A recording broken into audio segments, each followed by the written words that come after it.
This is Real News Media TV, coverage you can trust. Please like, share, subscribe, and hit the notification bell. Select all for daily news updates. Good morning, my Real News Media TV family. Thank you so much for tuning in this morning, and I'm wishing for everyone a wonderful and a productive day.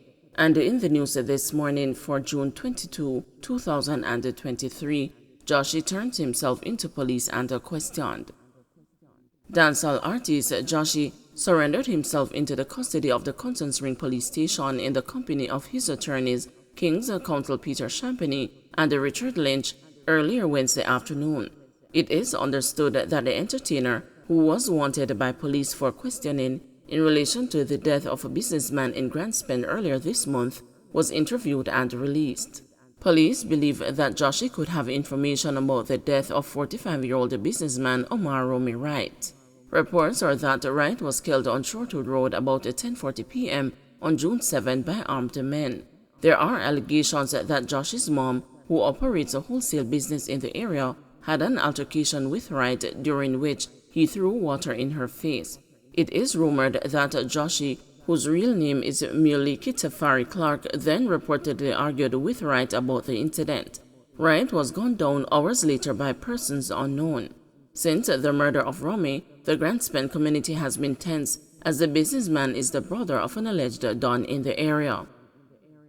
We can't investigate without report, Indicom says after video shows a cop slapping man in face. The Independent Commission of Investigations said it has forwarded to the Jamaica Constabulary Force a video of an incident in which a policeman slapped and later arrested a man on Tuesday. The incident reportedly happened in Portmore, St. Catherine, a video of which has gone viral on social media. Hamish Campbell, Indicom's assistant commissioner, told the news that his department could not probe the incident unless a formal report was made to the body. We have not received a complaint by the man who was struck by the officer, so we cannot do an investigation, Campbell shared. But we have notified the JCF and asked them to address the matter. In the video, 3 policemen were seen talking to 2 men standing on either side of a motor car. The conversation was not audible, but one of the men was heard shouting at one of the cops who was in front of him. Another policeman walked between them and slapped the man in his face. The third cop tried to go between the man and his colleague. The first policeman, who was shouted at, went for his firearm but did not pull it and eventually went to assist his colleagues. While this happened, onlookers, including the man who seemed to be doing the recording, started cursing at the policemen. Several indecent words were uttered by the onlookers.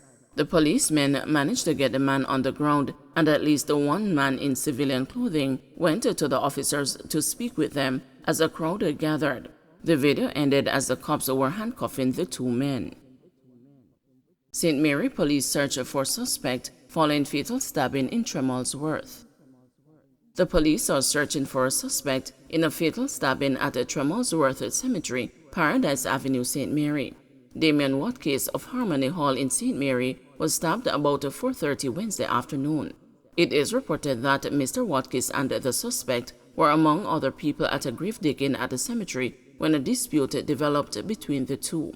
A ratchet knife was used to inflict stab wounds to Mr. Watkins, who collapsed. He was taken to Anota Bay Hospital, where he was pronounced dead. The suspect fled the scene. Sentencing for one Don Gang convicts pushed back to September.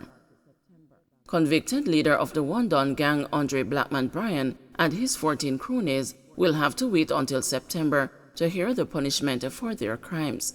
This follows the postponement of the sentencing hearing for the 15 convicts, which was initially scheduled to start on July 3. A specific date in September has not been communicated.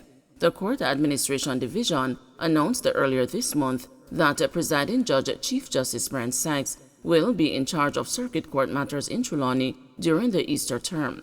The Easter term ends July 31.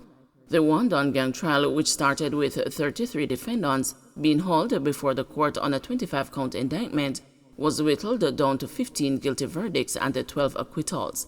One defendant was murdered while on bail, and the 5 others were freed after the judge upheld no case submissions by their attorneys.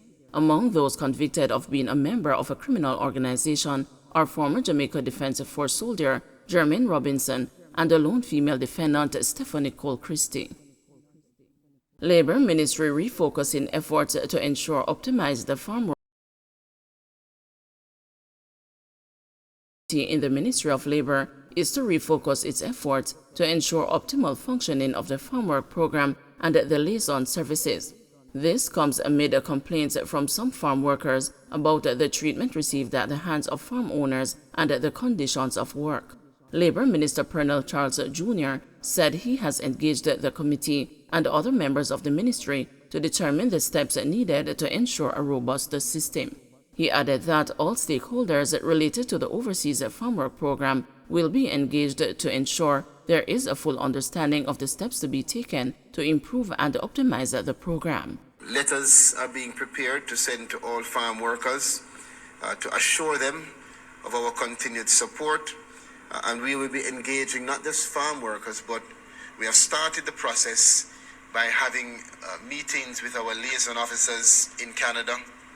And we'll be engaging also the farmers and the employers. So all stakeholders related to the Overseas Employment Farm Work Program will be engaged to make sure that we have a full understanding of the steps to be taken to improve and to optimize the program. Government defends job descriptions amid criticisms of vagueness.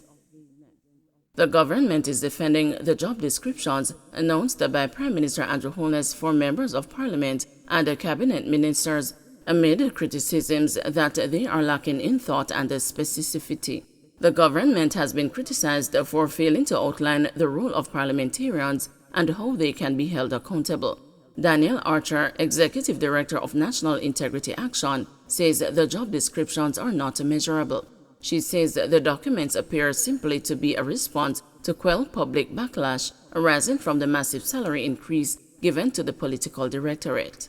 It's almost as if the government is saying, y'all quarreling say we don't want job descriptions, see it here. Which is why I would have thought that on the tabling of the job descriptions, we would have seen the accountability framework, wherein we would see what are the sanctions to be imposed, how is it going to be applied, what's the code of conduct that is going to be used to make sure that you do something, as they say, befitting the conduct. What's that? What does that mean? And that is why I say to you, it's just a response. It's almost as if you're quarreling to the one job description, see it here.